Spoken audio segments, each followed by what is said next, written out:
يحصل للمرء المؤمن من خير وشر خير له.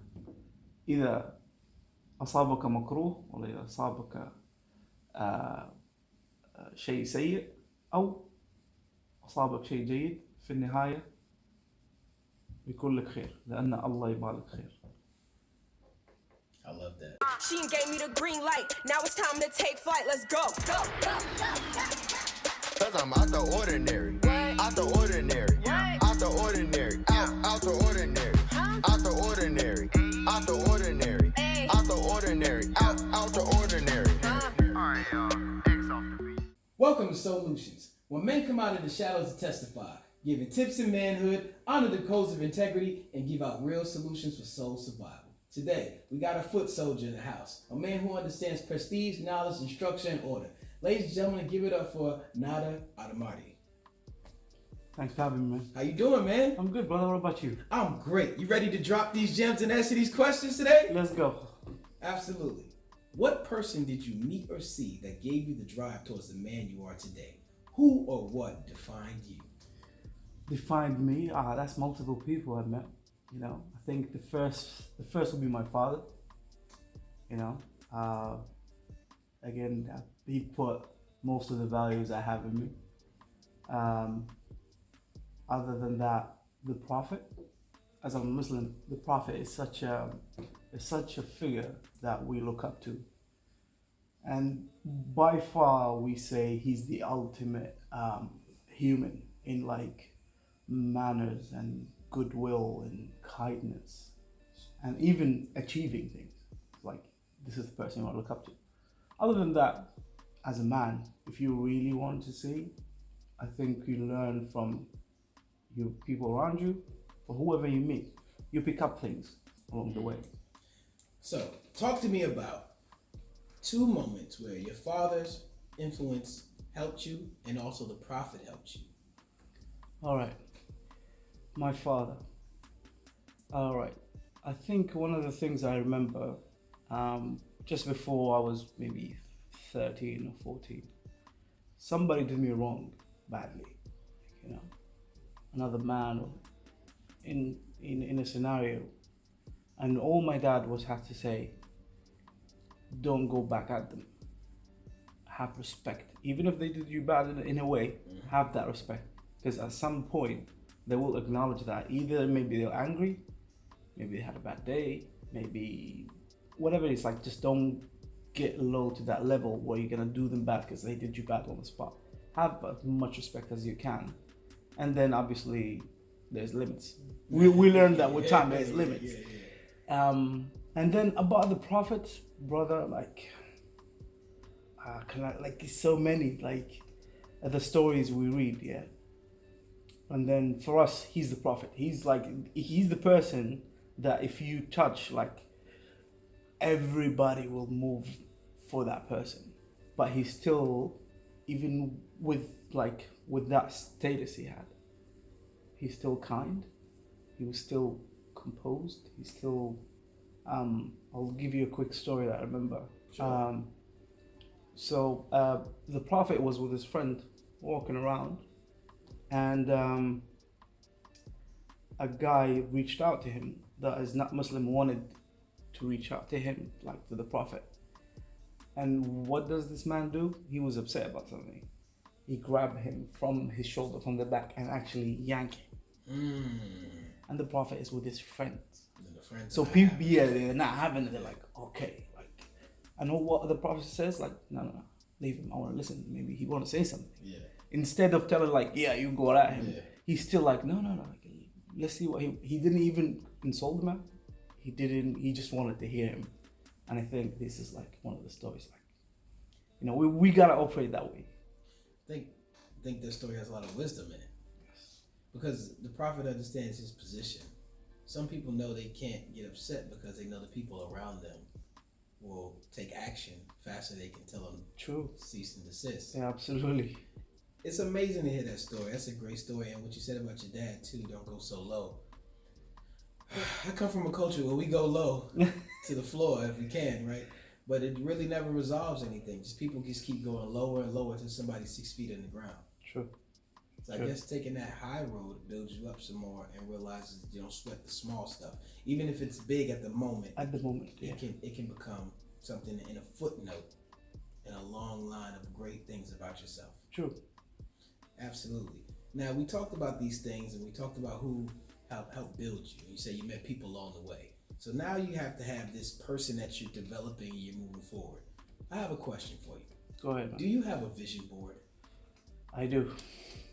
Talk to me about a vision board, man. 'Cause listen, the reason I ask this question, so many people know, I've talked to women all the time and they always say, well, men don't have vision boards. Well, men around the world seem to have vision boards. Talk to me about your vision board. All right. Well, before the vision board, if my people know me, I always carry a notebook, and this notebook is just full of ideas. Ideas or things I want to do or things I did, maybe I want to do them better.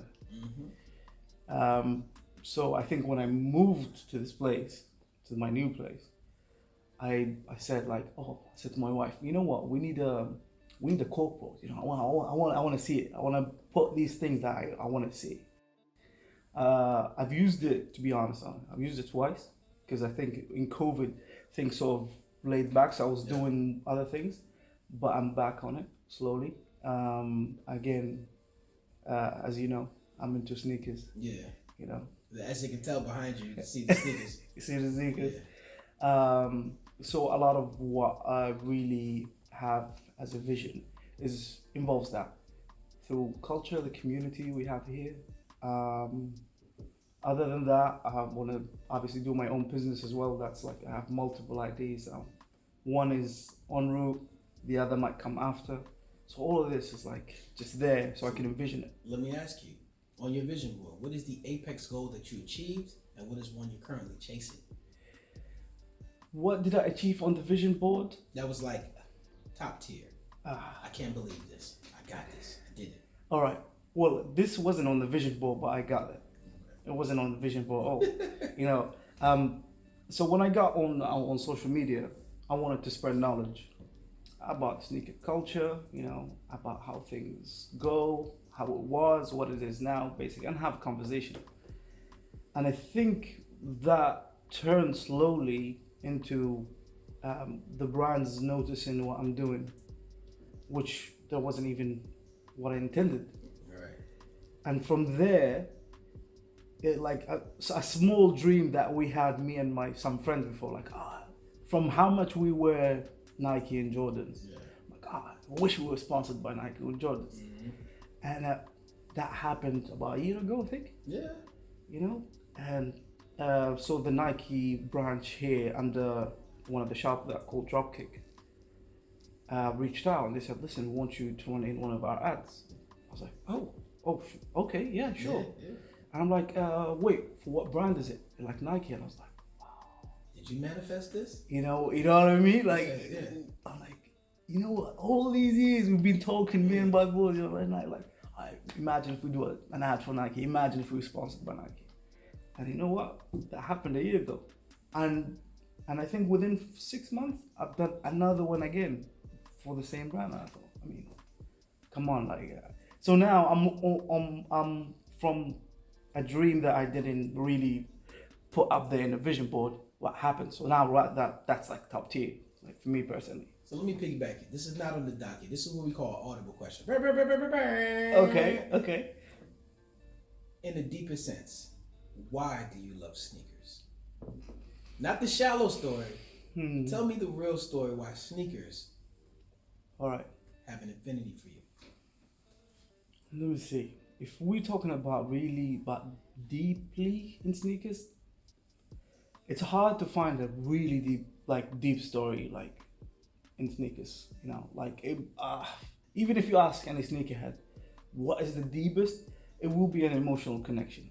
Mm-hmm. All right, either something their parents did, either let's say we'll call it a hobby, or is it the love got them from a bad place to a good place. Mm-hmm. So there isn't really much to it other than love. It's just, I played sport all my life. I lived in sneakers. I like that. I lived in sneakers. It was the thing all day, school every day. And then from there, I went to like, I want different sneakers. I don't want to look like anybody else. I want to have something that, this is me. Like, this is me in a shoe. This is what's funny now. People will see a shoe, maybe people won't like, but they're like, this is Nader. This is what he likes. Things like maybe people won't go for, or I think it's a sense of individuality back then. Right now it's a bit hard because it's so accessible and everybody can get anything. If you got the money, you can get anything. You know. It came to my attention watching the movie Black Panther. Okay. When she made his first pair of sneakers, saying so he can be quiet when he walks through, it's not supposed to make noise. I didn't realize that was the name of sneakers, to be quiet. Like, sneakers is so straight up in my face. But all my life, I never paid attention to the branding of it, to the actual meaning. Right? I didn't even give it a thought, to be honest. Yeah, they call them sneakers. And she was like, so you can be quiet and move around with light feet and... Yeah. I never gave it any thought. And when I think about all my friends who are sneakerheads, you can talk to them, and now you have a baseline of communication that can grow everything about communication around the world from sneakers.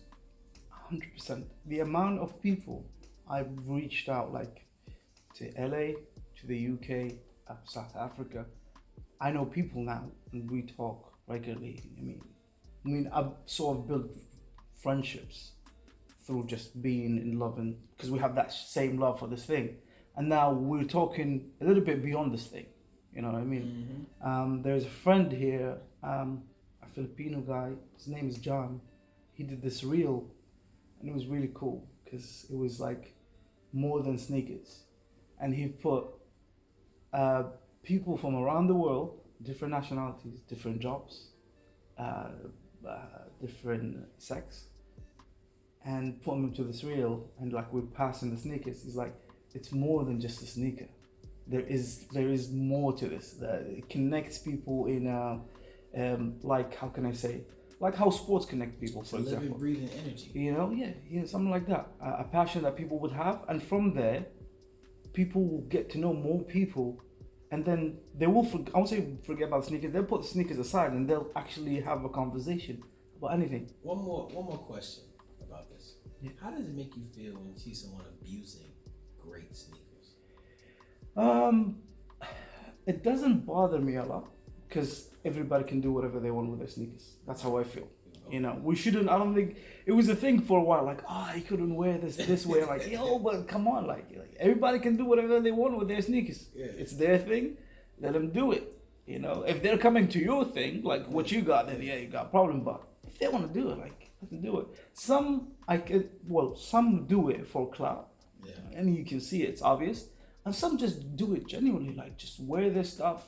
Some people I've seen wear things to the gym, but I'm like, if he loves that, then that's cool. Absolutely, you want to look fly. I'm super excited that we wear the same size. Are we? Yeah. So whenever you want to come up some of those sneakers, just let me know. How early did you start goal setting in life? Okay, will be, I think, more than the regular people.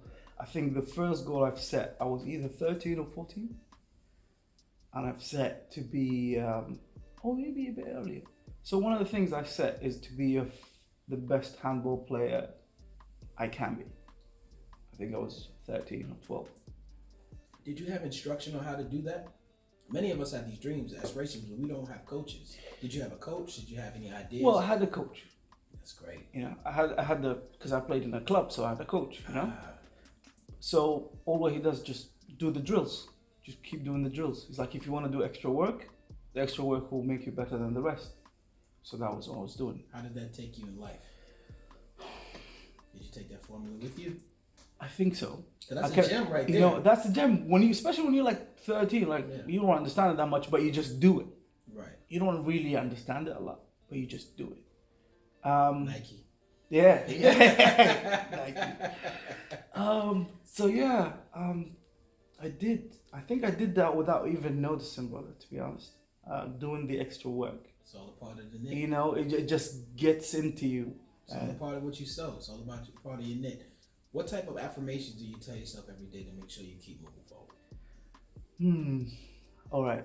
I think one of the first thing I say is, we say in Arabic, Alhamdulillah. And that means like thanks to God. Being grateful to God is the first thing we say. Because You gotta say that again for my viewers. They love that. yeah, Alhamdulillah. So like, Alhamdulillah. you know, we gotta be grateful for God for keeping us alive, breathing, you know, living the life we have. I mean, I've seen things more than the regular, like I can say, humans and situations. And I think being in these type of situations makes me even more grateful. Right. So the first thing I do is that. And then from there, grateful for what you have. And then after that is like, I'm a good human being and I can do better every day. If I learn something every day, I'm doing better. No matter what, no matter how small it is. If you learn just something small, something new, you are doing better every day. That's the aim of this show.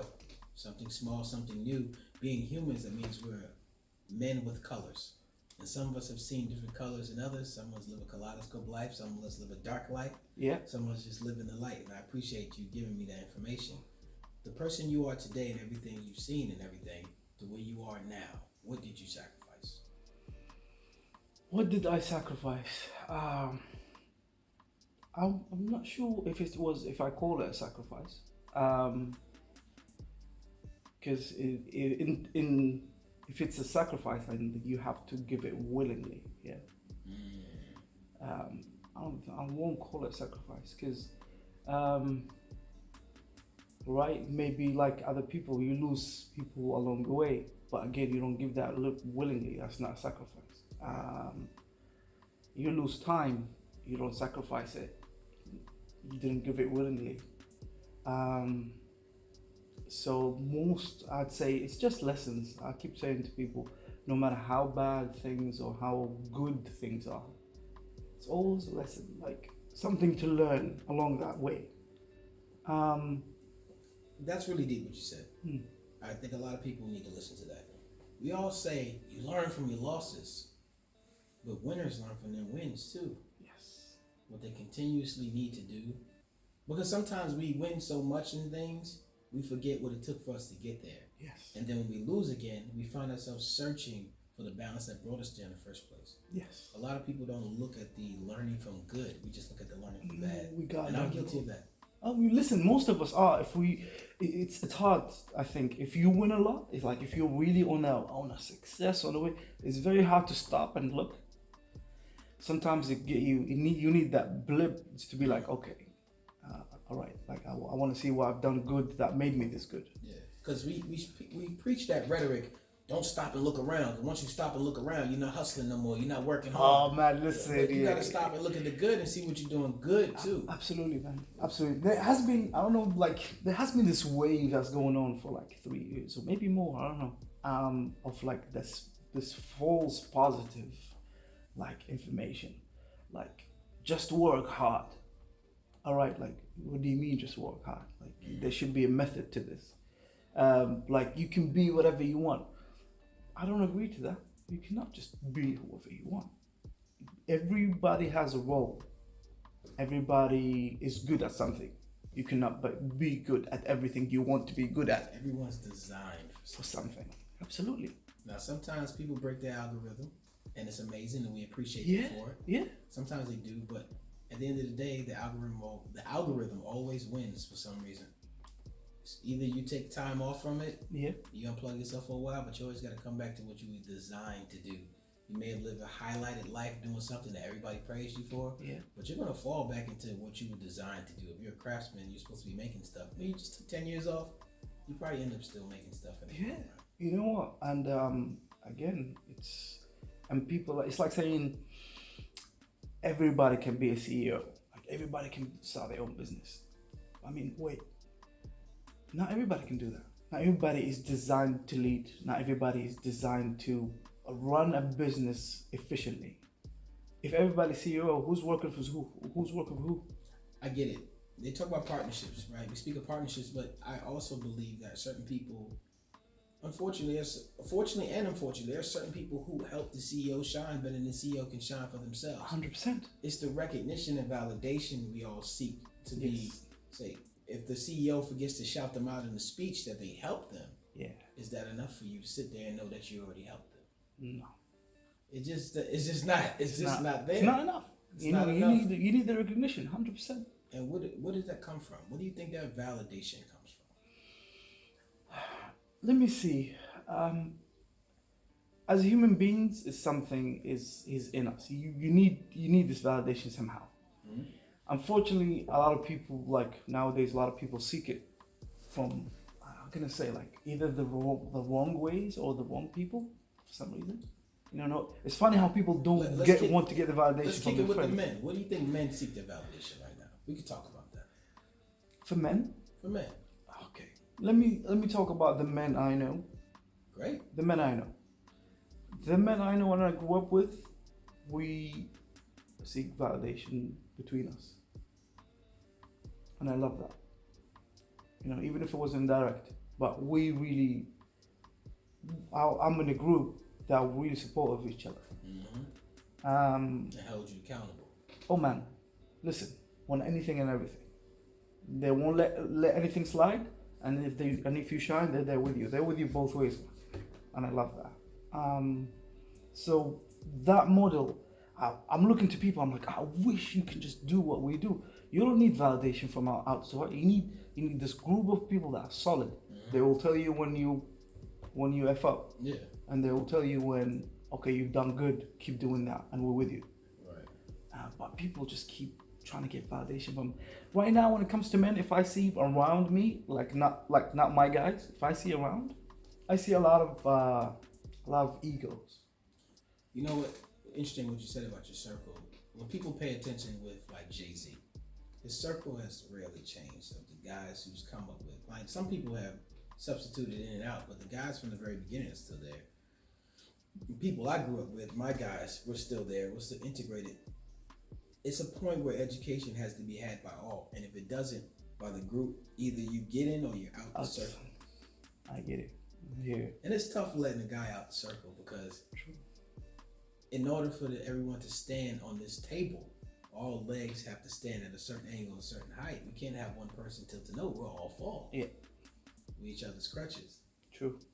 So I get what you're saying 1,000%. I think many of us are taught now to seek validation through materialistic things, through other people, especially men who feel they need bait in order to accomplish the overall feeling of having a woman in their lives. Mm-hmm. In that respect, in that rhetoric. Yeah. Me and my guys, this is what I love about the guys. Like we sort of can have this conversation at some point. Like we sit and we talk about things. Right. You know, we Right. try and either direct each other or direct a friend of a friend. Like tell them this, do that. So this is for me. Like I'm doing it. Like the guys, was cool. Yeah, absolutely. So let's dive a little deeper here. I want to talk to you about your lowest moment. I just don't want to know about any moment. I want to know how you got up. This is for the people right now who are listening and saying, how do I get up from this moment? What did I do? Tell us about your lowest moment. Oh man, don't know if I had 2 or 3 low moments. I think like, we have a bunch of them. A bunch of them. I think I got about 3 significant ones. One came really early. Yeah, you know, one came really. I think I was 17 and a half, 18. So I was in an Air Force school. So like a boarding school. So basically you work and study at the same time. I've entered the school for a goal. I've set that goal when I was 13, 14. I'm like, I want to be a jet fighter pilot. Ooh. This is the goal. Set the goal. A year later, opportunity presents itself. Like, there's an Air Force school. Like, sign me up. My dad's like, okay, sign me up. And then he said, it's a boarding school, so you're gonna be there the whole week. I'm like, sign me up. I'll be out of the house. Just let me go there. So when I set that goal, I've done 3 years basically of that Air Force school, and I've achieved. We say Alhamdulillah. I achieved. Basically, I was the first on the group, academically, through leadership, through the athletic abilities. I was like, it's perfect. It's like now I'm the one set to succeed to go to the Air Force College. Yeah. And we do the yearly physical test, and then now you go to the medical test, And that one, and I think I reached after one of my best friends. He got in, did his eye, checked everything, perfect. He came out. He's like, yes, perfect. I'm like, yeah. My turn comes in. I go in. Doctor is like, I'm like, what's going on? He's like, I don't think we can pass you. I'm like, come on, like I'm doing it every year. I'm good. So he sends me to the specialist. So I go to the specialist, and the specialist says, sorry, like your left eye have whatever stigmatism, something. In 5 years, it will get worse. So I leave from that medical test, like I cannot be a jet fighter pilot. Right. I've worked this 3 years for that. Yeah. I broke down. I'm telling you, I broke down. I was crying from the hospital till I reached home. Because at that point, I didn't know what else I'm gonna do. All of that work. I didn't know. Everything just crumbled down. Like, shit, I don't know what to do. This is what I was gonna be. This is my purpose. Exactly, that's my purpose. This is what I'm gonna do. I've done this, and I've been the best. I've done this, so this should be my goal. Sacrifice this time, do this, to that. And then I was. It took me a week to get things into. And then I've set different goals. I'm like, okay, I cannot do this. So I need to set something new now. And don't tell me. Talk to me about that part right there. That week intermission of stalemating your mind. Oh man. Where were we? And how were we getting that from that? Yeah. I think the first couple of days I haven't spoken much, man. It's really quiet.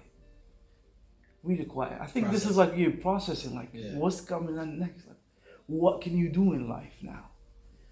I think it's amazing that you sat back and processed and said, what can I do in life now? You didn't say my life is over. You said, what can I do now? What I can do now? That means at least an inch of you has not given up on life. Yeah, but we cannot. I'm like, why would we? I know some negative things happen in life, but why do we give up? If something bad happens, it means you can start something else. It's always like how can I say? Something bad happens for a reason. Everything we say in our religion, we have everything happens for a reason. Mm-hmm. So if that bad thing happened, then there is a reason, and you need to find this reason. You need to go get up and why? What can I do next to forget this? You forget it, or you can get over it. Just do something different. And bro, like, I think that after that week, through the process, 2 days, I'm not talking to anybody. Then I'm like starting to have small chats with my brother. So I'm the eldest, everybody's there. I'm like, I'm having just normal time with my family. Then I stepped out, see my boys for a bit. And I think, so from there, I think next week I went to the Air Force School. So I'm back in school like with everybody else for a week. And I think everybody from the support, like, you're gonna be all right, you're gonna find something. I'm like, yeah, sure, I'm gonna find something. And I think from there, I'm like, I know my abilities. I really believe in my abilities. I can do, if I cannot do that, I can do the best next thing I can do. Mm-hmm. So I've set that goal. I'm like, let me go and join the Special Forces. This is what I'm gonna do. I'll join the Special Forces. And that was my new goal. So this is what I head to. Yeah. And you know what? I've worked to that. But even I didn't get to that because I had to take a detour from there as well. Because I got an opportunity presented to me by the academic branch of the army. Like, we want you to study in a university. I was like, I didn't agree at the beginning.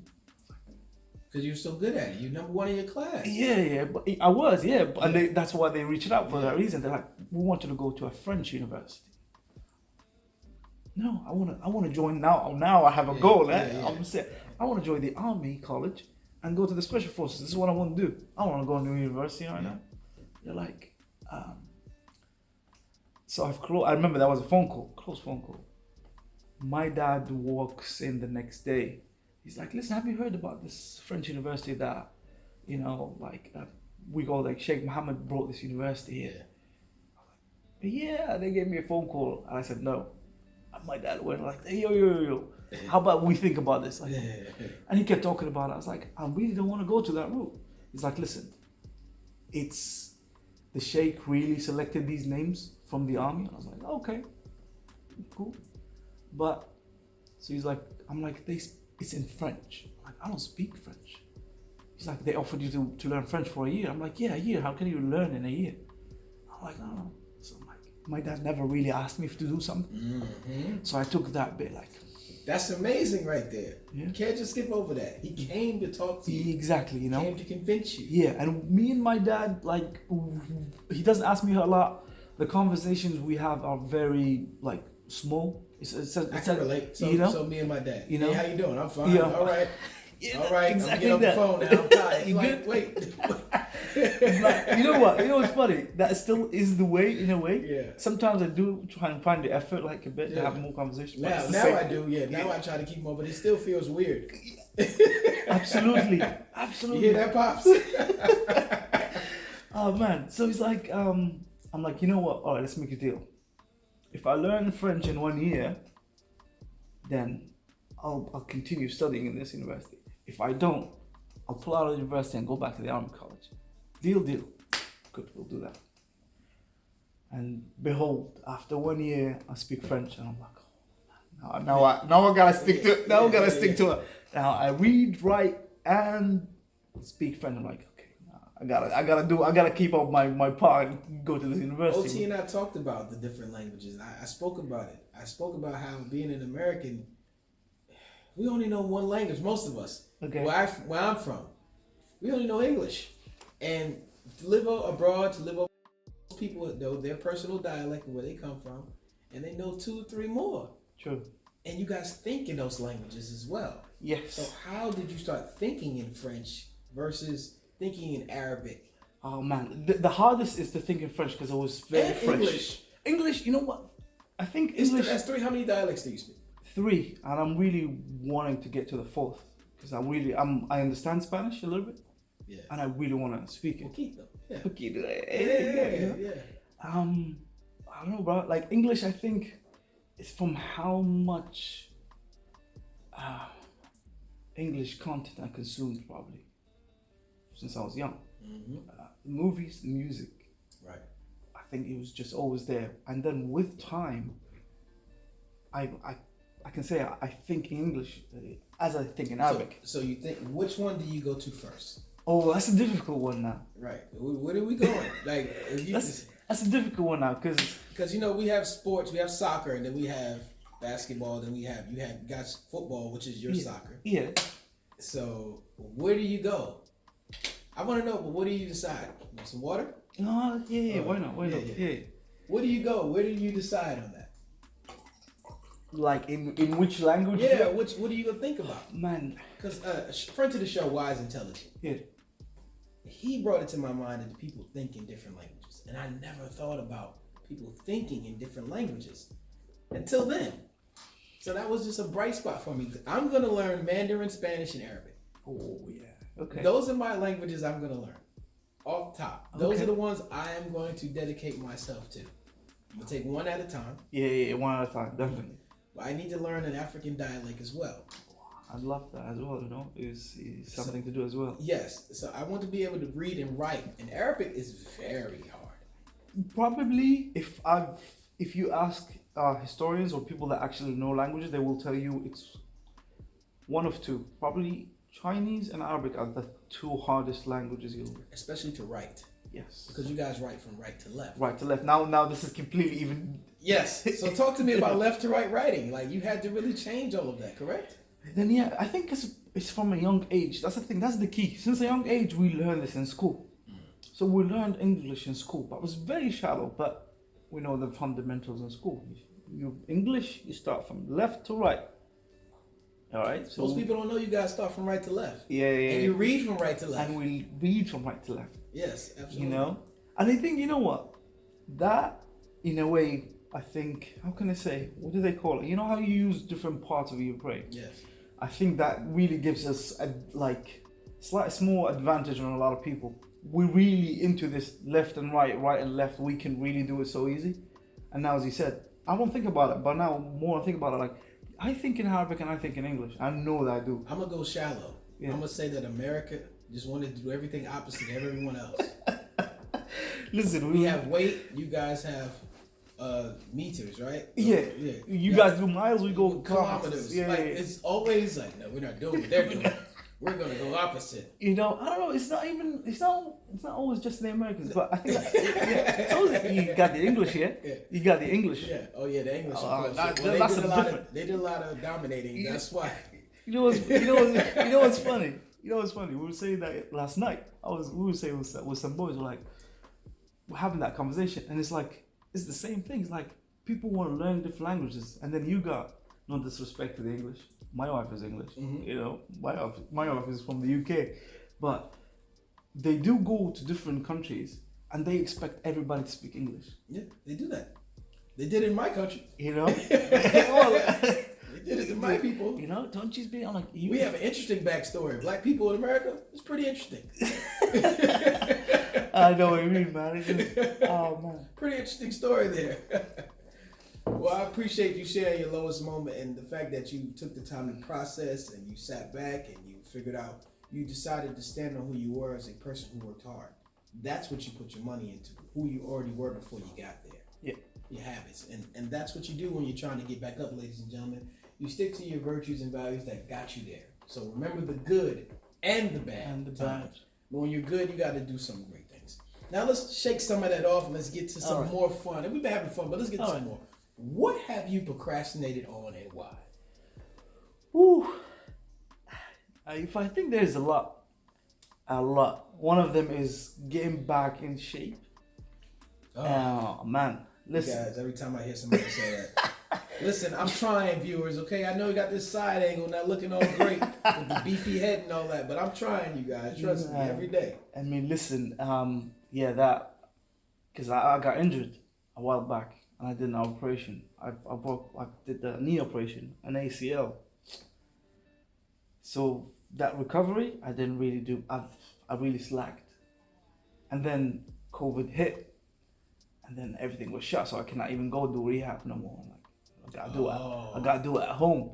I think about the people that were in the middle of rehab. Yeah. I didn't think about that one. So I've done it at home, but it was very minimum.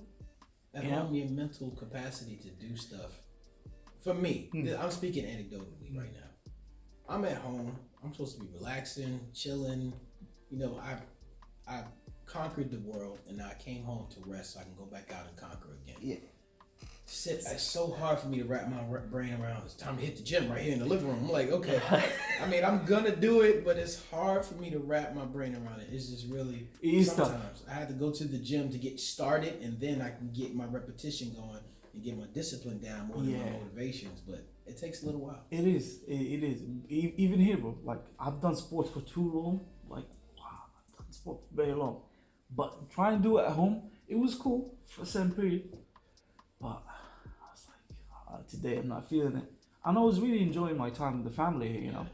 So I was really into that zone. And also, I really got into this creative side. So I was doing sketches and dyeing some shirts, painting some shoes. I was doing onto other things.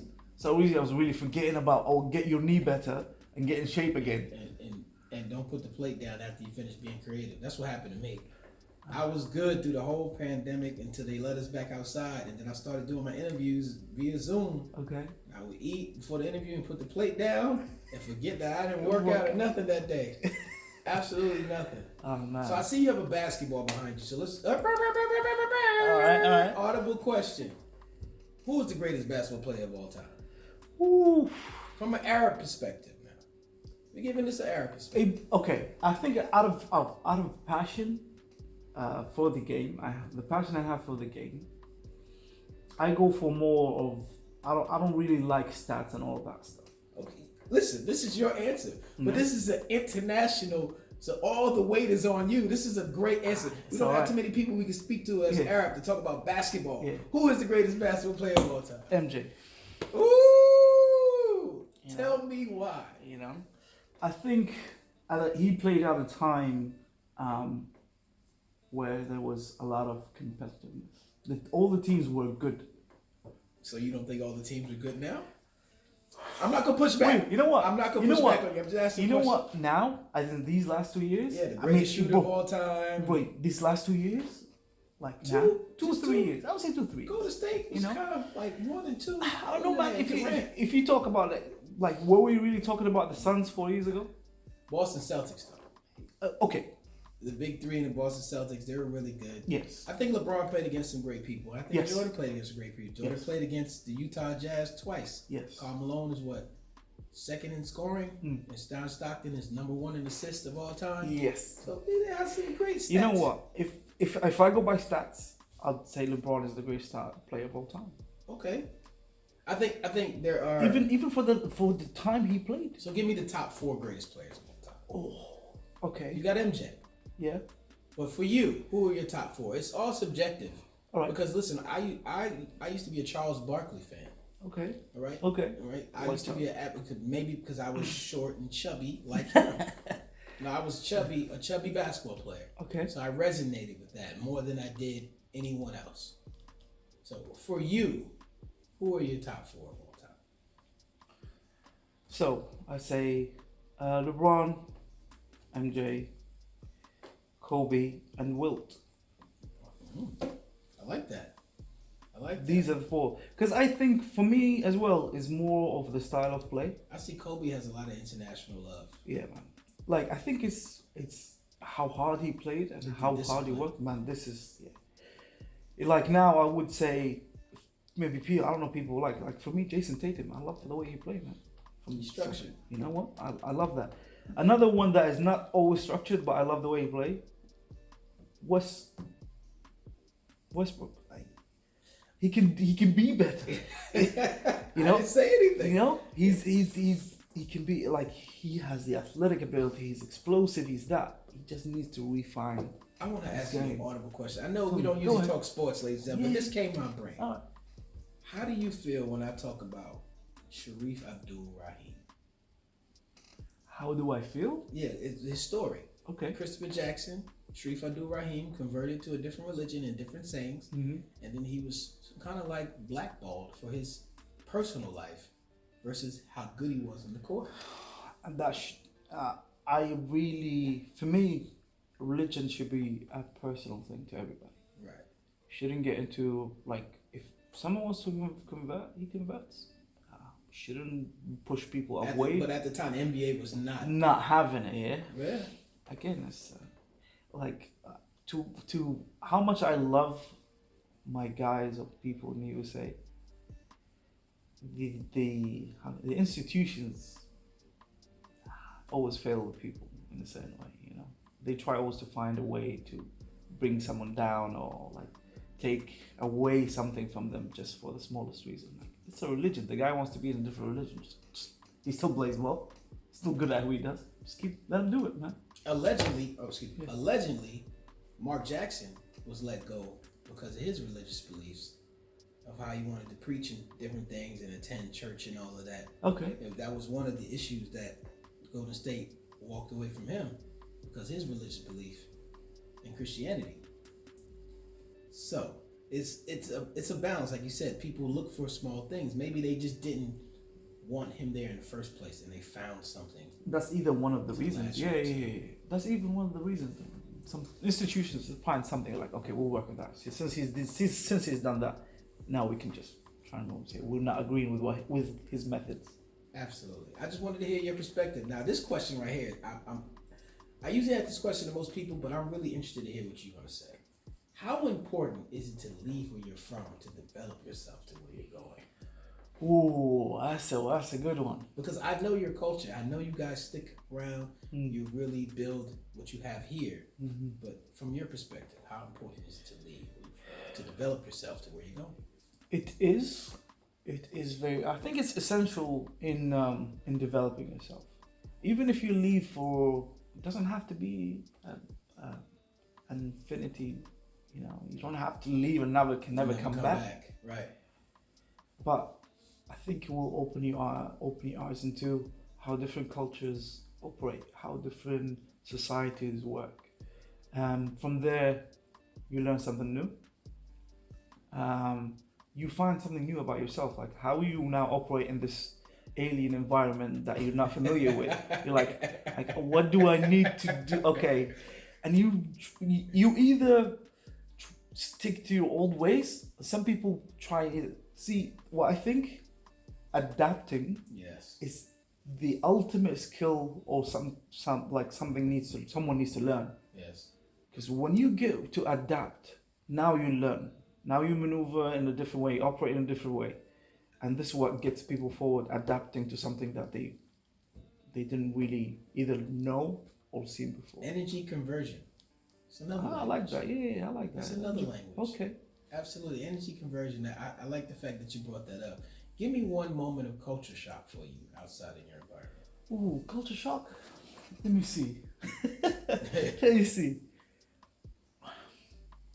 me see. I think when I've been to Australia, so one of the first countries I traveled to was Sweden actually, but it was very short. When I went to Sweden, it was very short, and I went with my handball club. I was young. It was very short, like there 4 or 5 days, come back. I can't even remember a lot. But the fact I went to Australia, I think I was 15 and a half, 16, and I was responsible of, let me see, about 80 guys. At 15. At 15, I was responsible of 80 guys, which were with me from the Air Force School. So we have the adults, the officers, yeah. But we go there as civilians, and we go basically we're there to learn English. So the courses are English, math, science, and we had to do our parachuting in Australia at freaking 16. And I was responsible of the 80 guys, so I was supporting the adults. That's amazing. I just want to talk about. Oh, thank you, man. I mean, listen. 16. I still try to jump out of a plane now. I haven't done it yet. Listen, you know what? I don't know if it's easier or harder. I cannot really figure out. Was it harder to do at 16 or was it easier? I got no idea. But I think it went down to our personalities at the time. And me, I'm always trying to push for more. At 16, I'm pushing. You knew that was a part of the goal. You know, exactly. You know, if you wanted to be that, you gotta do follow this. me. You know what? Exactly that. And listen, so I think there, when I'm out of basically here in the UAE, I'm just watching people, and I think I would say it's not a huge shock because I come from the UAE and you've seen how the UAE is. It's not a huge shock, but I think how maybe the public affection, how like in full display it is, you know, sometimes a bit more. It is grown. You know? It has grown. Yeah. So at 16, seeing this more than I used to, I wouldn't say it's a shock, but I've sort of knew it because you watch the movies, but I'm like, you see it a lot like around you. So the guys with me are in shock. I'm not really in shock, but the guys around me like in shock. Yeah. Some of them have never seen this. Right. Haven't seen a man kiss a girl in the street plain sight, not making out like full force. Yeah. So they're like, even when I see it, I go, ooh, what's going on? You know what?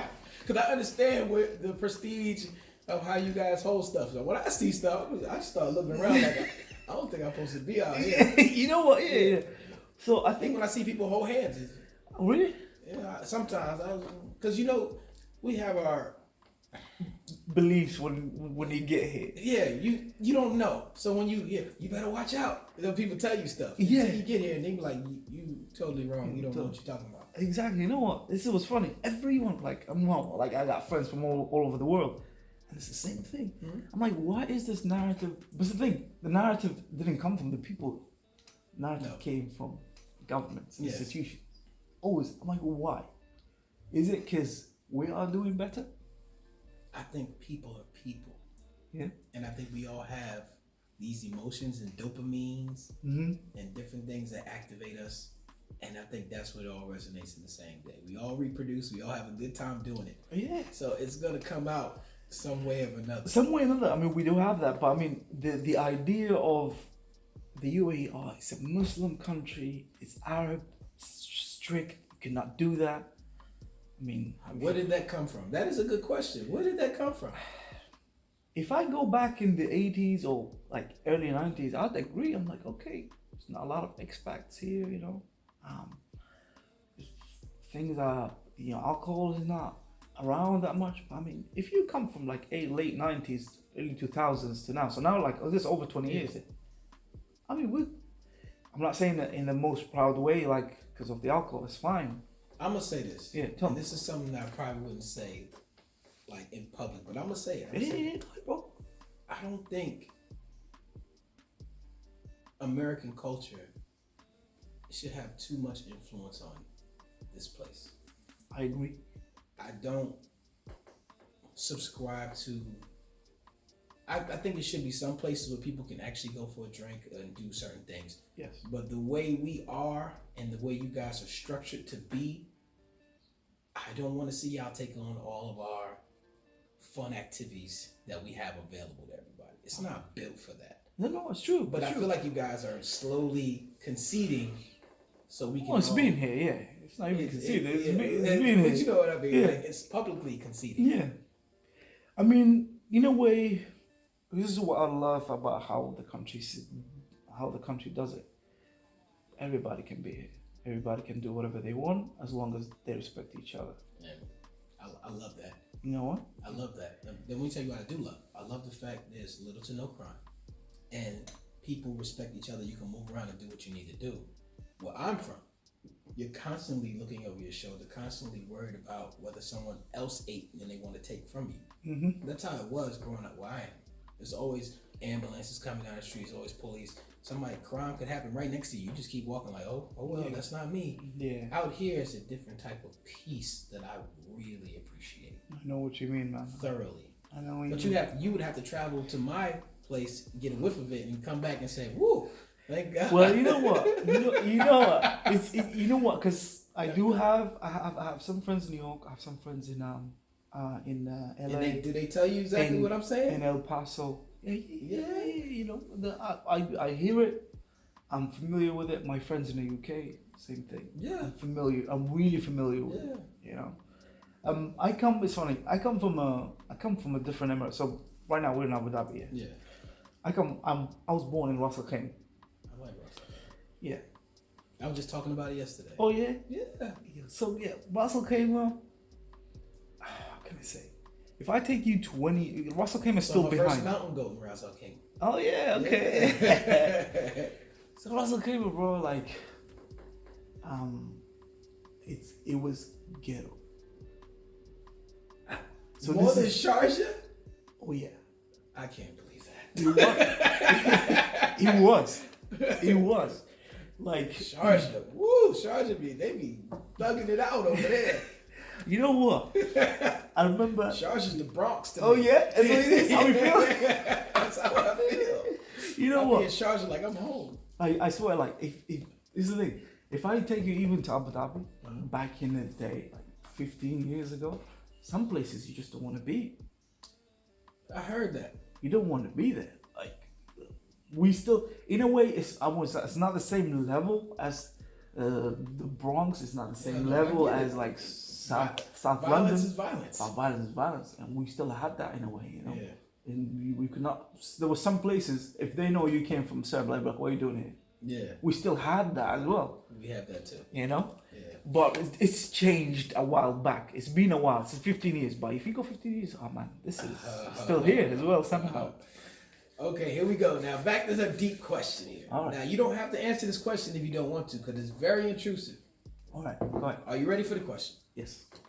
What was abusive to you that you thought was love? Let me see. That I thought was love. I would tell you abusive, but I didn't even think it was love, as well. I had the difficult parents. Let's say. Yeah, stern, strict. Very. As well, they were young. My mom is young.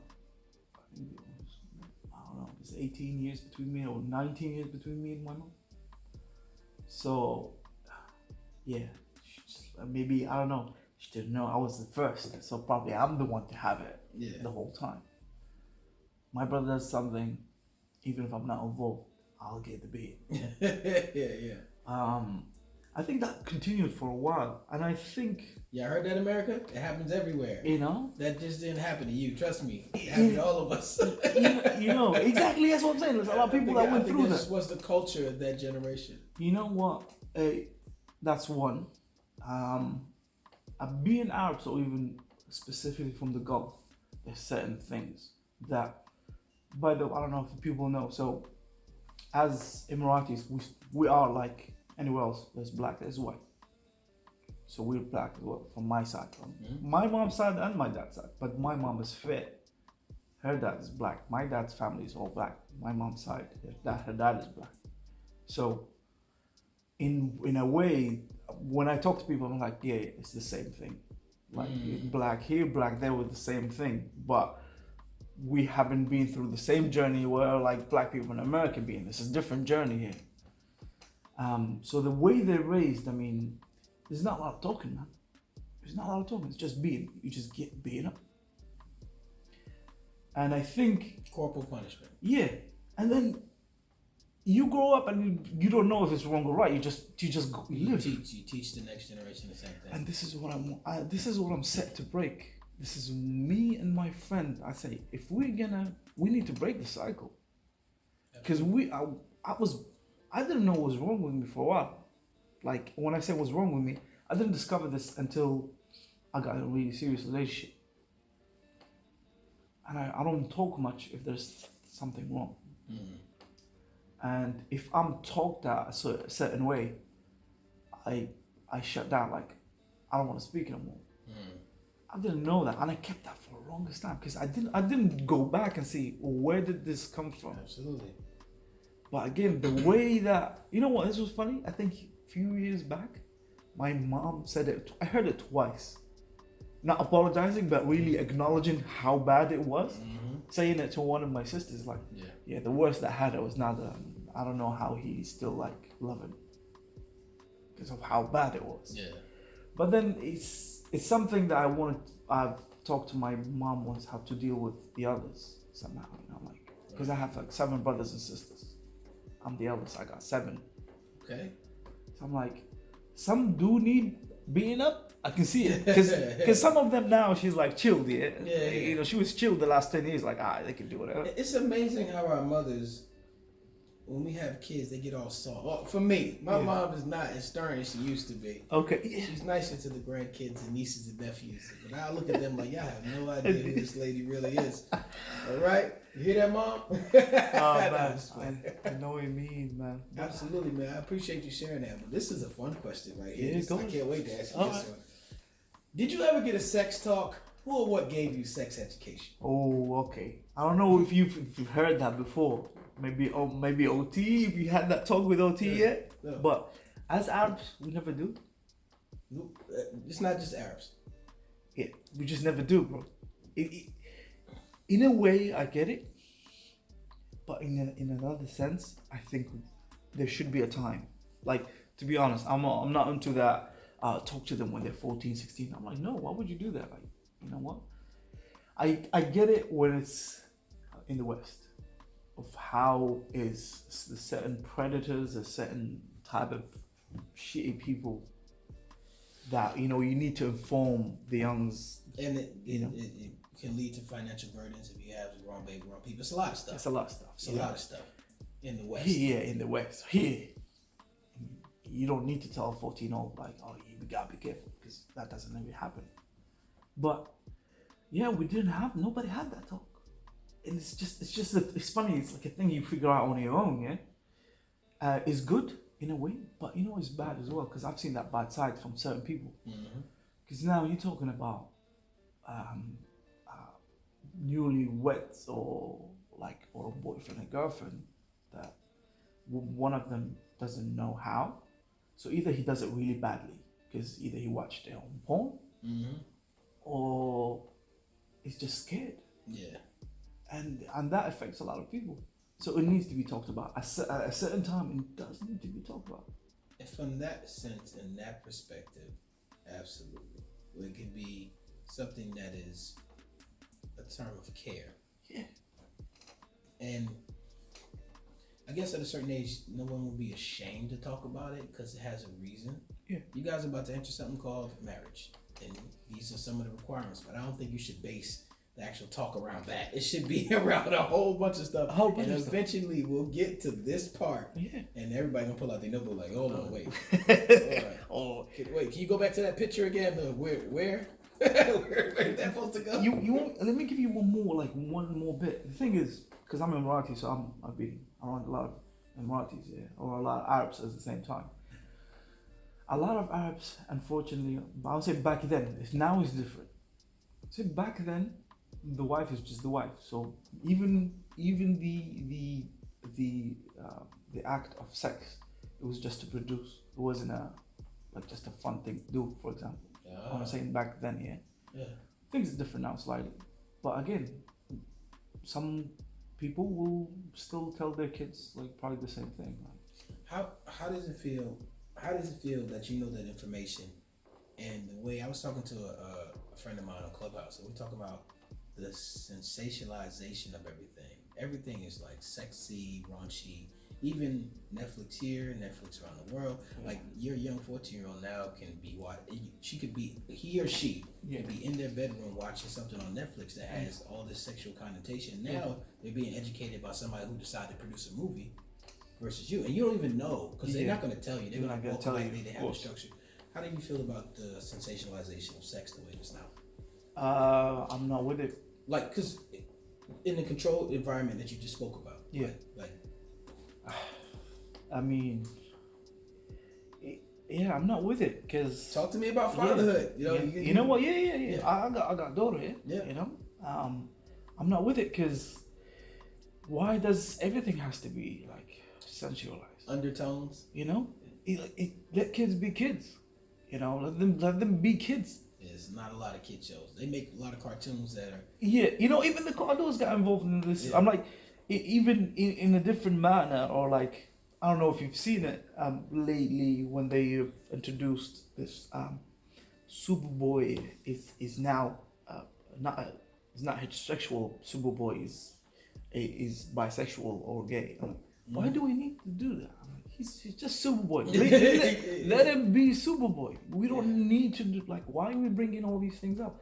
But again, from where I see it around the world or even here, it's an agenda being pushed. Why do we need to tell the kids to see these stuff? It's even to the point where we're telling kids you don't need to identify with a gender. Just tell us who you are, and we'll go from there. Bro, the most ridiculous things that have been happening the last few years. What do you mean? When they say that, what? Well, there are people who have made some sense of this, and I'm willing to listen and hear. Okay. Because I think we're all really raised with whatever our traditions and constructs are. But for me, I adhere to science. I hear. I adhere to science. I'm with that as well. I hear what God created, and what He created is great. The eyebrows on your face stop the sweat from running in your eyes. I cannot. The nose hair, your nose, it works as a filter, so you won't get sick. That it blocks the chemical that's released that blocks infectious diseases. That's why it's better to have a little bit of nose hairs. Yeah. Those things were created for a reason. So when you tell me that people have different extremities to reproduce in the basic sense is what you talked about. Yeah. You can't tell somebody something different when they're made to do this and the person's made to carry this. So that right there with science, I don't argue with God when it comes to science. 100%. Because 100%. He put science here. 2 + 2 is 4. It can never be anything else. That cannot be anything else. And we're just gonna leave it like that. Yeah. Now, if you want to dabble and put 2 squared and all that, yeah, cool. I'm here. Let people do what they think. Cool. Yeah, that's fine. fine. My algorithm doesn't need that, but I do accept it. I watch it and be there. You can have it. Absolutely. Because listen, I grew up with all walks of life of people, and the best thing about me growing up where I'm from is that I've met every character I'm gonna meet in life already, and for them, it was easy to operate myself around that and live in that environment with them. So I accept everyone I meet. Now, is everyone good for you? No. But they all can be accepted, and there's a place for everybody to roam and lay their head. It's all about, it gets to a point where the people who want to be accepted by everyone, that's a very hard thing to do because everybody is not going to adhere to your requirements of their acceptance. Should there be a basic training program amongst men, like a level of education given out outside of the mosque, outside of libraries, where men get together and teach kids directly about how it is to have financial literacy, how to change a tire if need be, how to change a tire, gardening, like the things, survivalistic tips to grow the community outside of government assistance. Well, where the community is like, hey, we're gonna make sure our kids, our daughters have this basic level of knowledge. So if they decide to travel outside the Emirates or stay in the Emirates, we all speak this certain language outside of these, outside of even our religion. Like this is the basic how the world works economics. I do like that. I do like that a lot. You know, it's a good point. I would love to see that because, as you said, if they're gonna venture around anywhere else, there should be like this sort of foundation that they know how to do this. Right. Like, you know, especially that about financing or budgeting. You know. True story. I didn't learn how to change a tire until I was 22. Okay. Because where I come from in New York, I didn't need a car. But I should have had that knowledge because when my tire went out, I had to call my sister to come change my tire for me. Damn. Because she was living in a part of America where they change tires. I was like, I don't know what I'm doing. She had to drive 20 minutes to help me change a tire. Okay. I learned after that. But if I had gotten some type of just, kids love to do a lot of stuff. Hey kids, we're changing tires on cars today. Oh, cool. You change the tire when you were 8 or 10.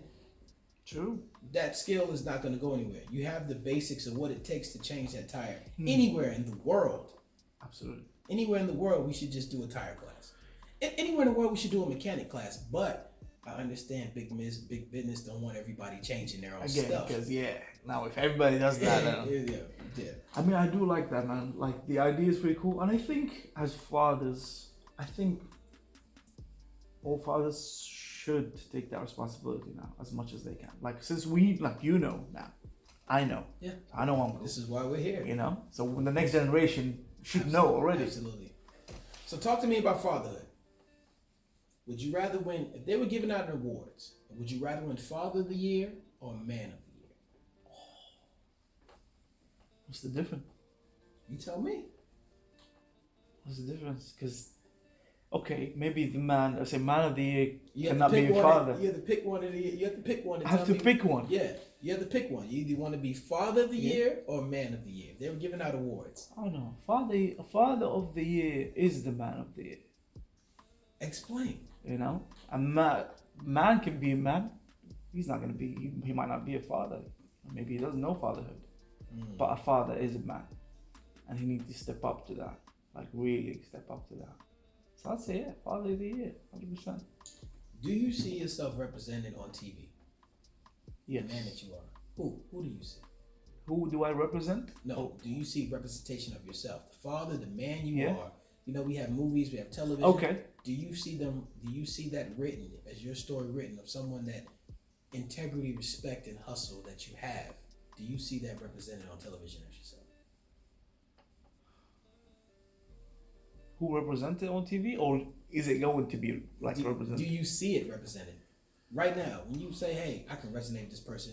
They did this story right because this person knows what it takes to be a father, work hard, get academics." Do you see the upstanding gentleman that represents your culture or outside the world? Does it shine the best versions of you on television? For me, let me give you an example. For me, I don't see me on TV. Okay. I don't see the husband that's trying to change things and that's not out here selling drugs and all of that.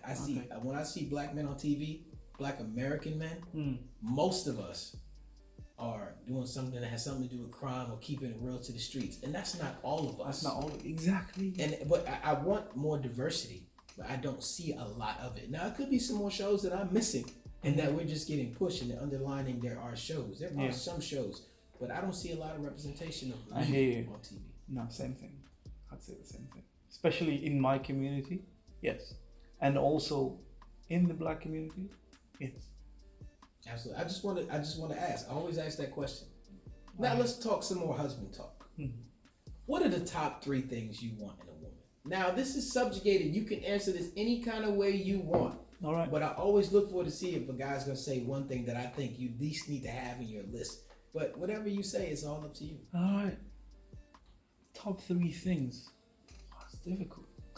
Because man, we want a lot, but yeah. I think, let me see. Obviously, I think kindness, understanding, and what is that third?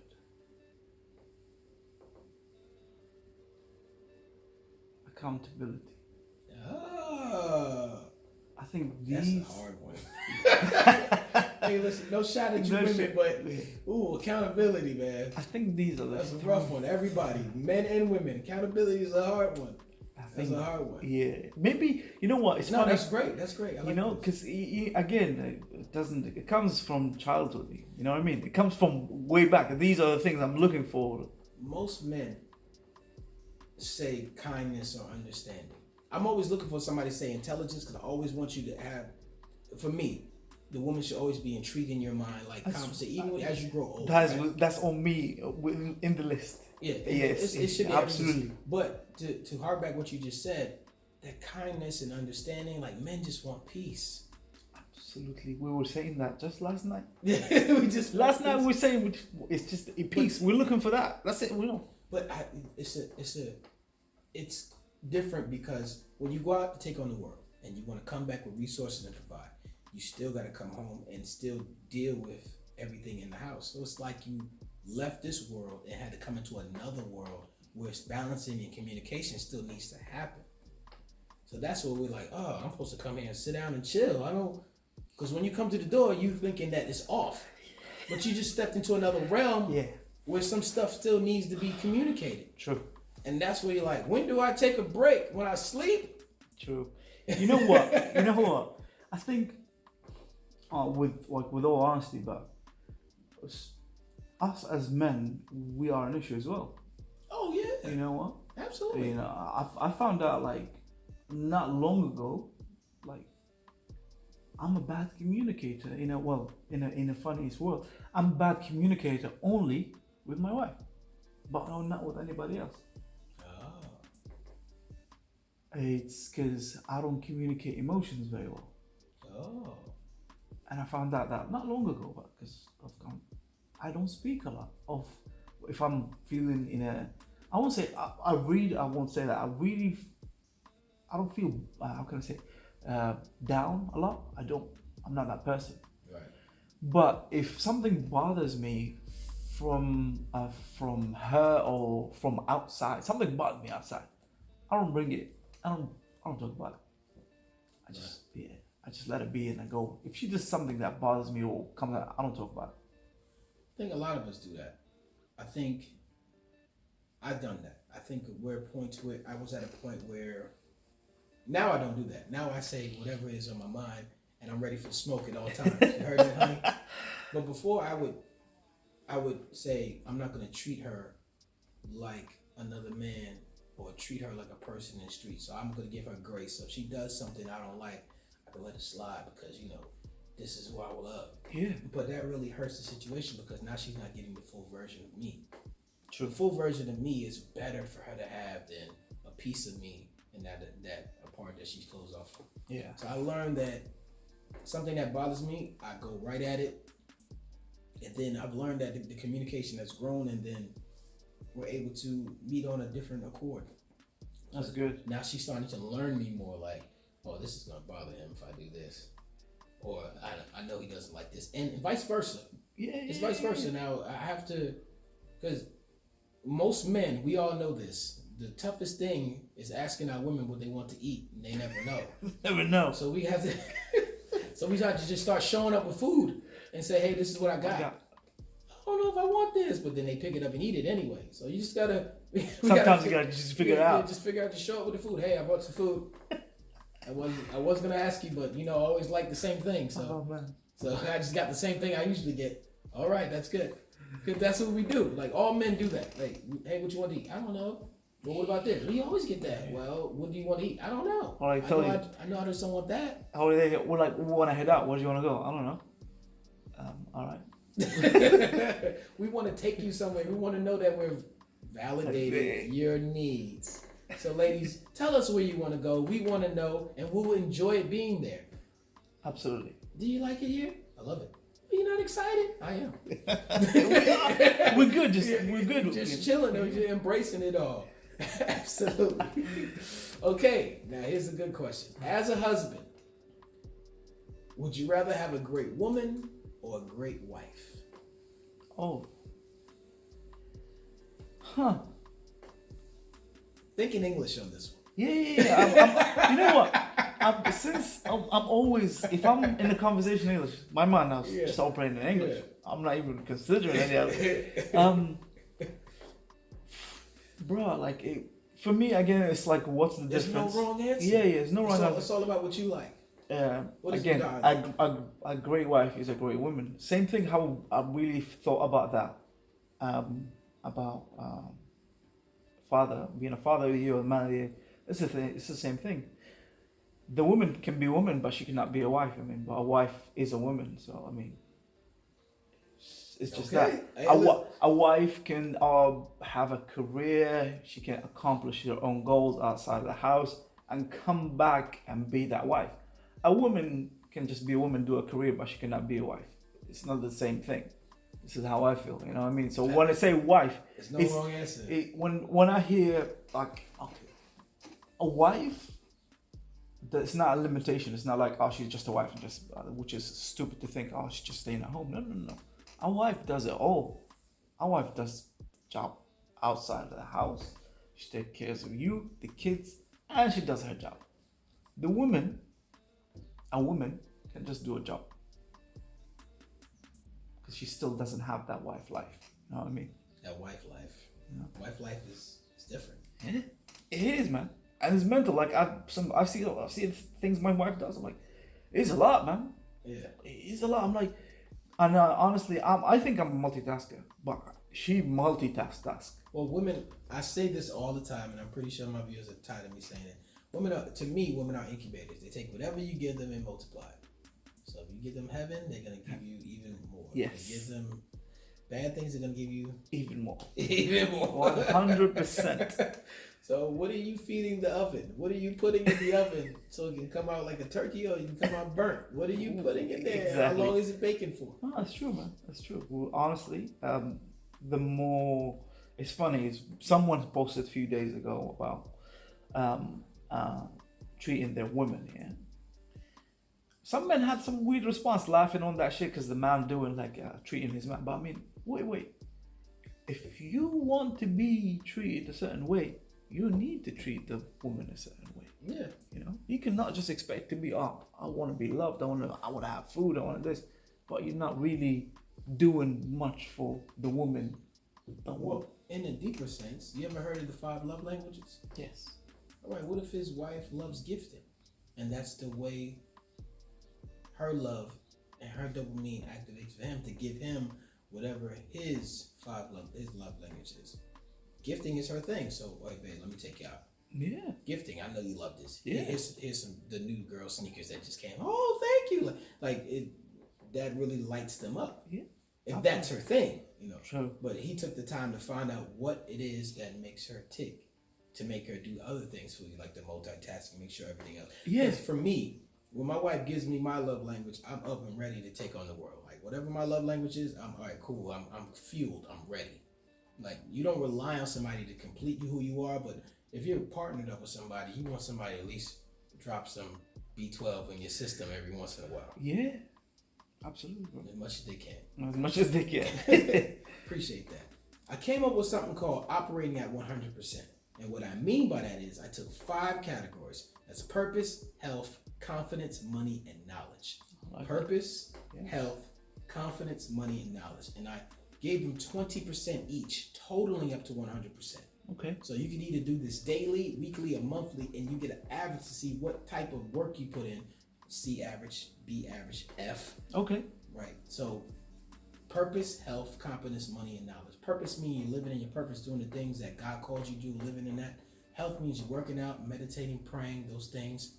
Confidence means you did it without any fear or any insecurities. Money means you saved a little money, invested a little money, or spent a little money towards your purpose and future. Yes. And knowledge means you took in some new information. So I ask you, Mr. Nader, within the last 24 hours, how much of 100% have you been operating out of? The last 24 hours? Last 24 hours. Purpose, health, confidence, money, and knowledge. I'd say 80%. What are you missing? The health. Oh, you didn't work out. I didn't work out. You took 20% away from health? And I didn't sleep enough. Both. I didn't work out and didn't sleep enough. Sleep enough. You're the first person on the show that ever talked about sleeping enough as a health. I need to add that. I did say working out, praying, meditating, but I didn't say sleep enough. Yeah, it's what I think it's. You know what? As men, we overlook that. Well, I know some men that just sleep, but you know, but I mean, it works for them. You know, they sleep the 8 hours and they operate for. I cannot sleep 8. I can sleep 4 to 5. I mean, I sleep 8 if I'm really tired. I have to be really tired. Yeah, but I'm really averaging a night between 4 to 5. Yeah, 4 to 5. You know, because I think it's your creative mind always like, I got to do this. You have to create. Have to create this now, but we have time. Exactly. Yeah, we have time. We have time. We do need to look out for that as well. You know, we have time, and I think overall 80% is good. I think good. Yo, yesterday was a productive day. Absolutely. You know, yesterday was a productive day. Well, thank you, sir. You are now part of the Silhouette Boys Club. All right. And it's people like you who move in the shadows and people like me shine. Now, before you go, would you love to tell people who are listening anything about yourself before you get out of here? About myself? I wouldn't give him some about myself. Instagram, I would say anything. You know what? About Instagram, yeah, please follow me on Nader X Flash. My Instagram is mainly sneakers, sports, and food. Hey, listen. Shout out to Virgil, shout out to Homer, shout out to JFK. Y'all sneakerheads, I'm gonna link y'all together, man. And then, to be honest, I'd say to all the men, I'd say to all men and women outside, we're all gonna have bad moments. Negative things will happen, but believe this is something from my religion, but it probably applies a lot. Whether it's bad or good, it's good in the end, because good is good.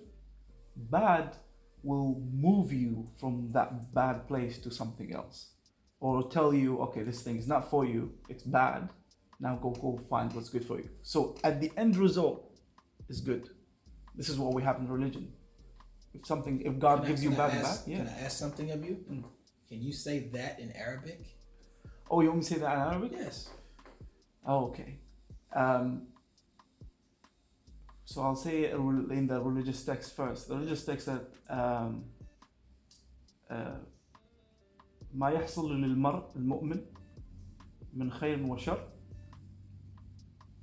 خير له إذا أصابك مكروه وإذا أصابك